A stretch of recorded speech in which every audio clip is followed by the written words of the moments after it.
Right, let's have a look now how to cook some sausages in this air fryer. This is the HYSapientia 24 litre XL air fryer oven. And what I've done right here is I've got 4 sausages in here. These are chicken sausages, so there won't be much fat in them. And I've got this air fryer basket at the top.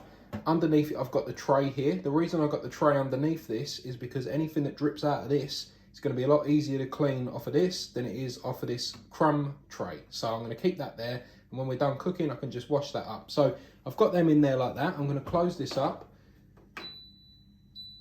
turn this on. Now I need to select the setting here that's the closest to what I'm cooking. So we've got cake, fish, all these different things here. Closest one to me is going to be this chicken drumstick. So I'm just going to turn this over until that one starts flashing. And as you can see, it wants to do there 20 minutes at 230°C. Now that's a little bit much for me, so I'm going to press on this clock icon to reduce the time, and I'm going to set that down to 14 minutes. And now I want to reduce this temperature here, so I'm going to press on this temperature button, and I'm going to drop that down to 220. And now that that's ready, I'm just going to press on this start, and I'm going to turn this light on because I like to have a little look. And I'm going to leave that now, and I'm going to come back, and I'm just going to keep an eye on it, because what we want to do is we want to stop it burning too much. Obviously they're sausages, so they're going to burn if you do them in a frying pan, you do them in an oven, you do them in a grill, but we want to just catch them when they're just right, and sometimes that's going to differ depending on the model of the machine you've got. So we're going to come back in a little while and we'll have a look.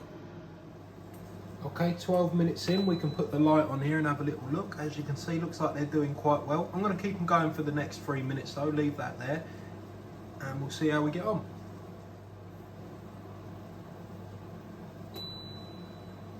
There we go, so that's done. So I'm going to open this up.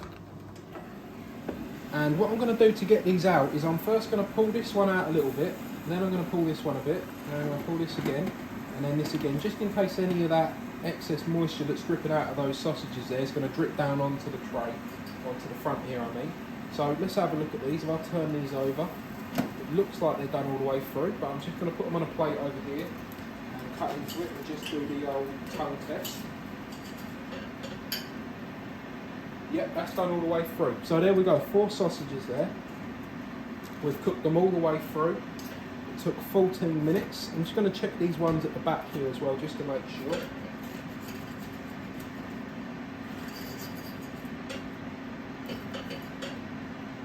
Yep, that's done too. So there you go.